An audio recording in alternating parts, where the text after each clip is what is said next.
PT Usha, మనకి పరుగులు రాని పీటీ ఉష అంటే బాగా గుర్తుంటుంది. ఆవిడ సినిమాలు కూడా 90s కిడ్స్లో అప్పుడు దూరదర్శన్లో ఒక సినిమా ఏదో వస్తే చూసాం కదా.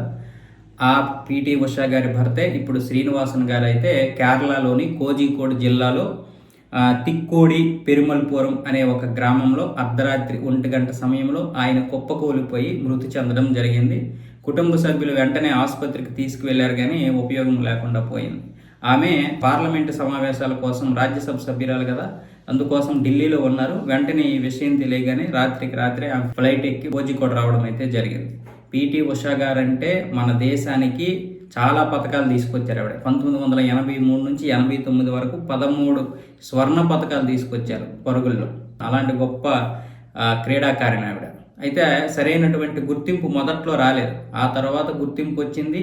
ఇప్పుడున్నటువంటి పరిస్థితుల్లో కనుక ఉంటే ఆవిడకి ఇంకా మంచి గుర్తింపు వచ్చేది. ఏదేమైనా సరే క్రీడల్లో మహిళలు పాల్గొంటున్నారు ఈరోజు అంటే ఆవిడ కూడా ఒక కారణమే. అలాంటి పీటీ ఉష గారి భర్త ఈరోజు చనిపోవడం అనేది నిజంగా దురదృష్టకరం.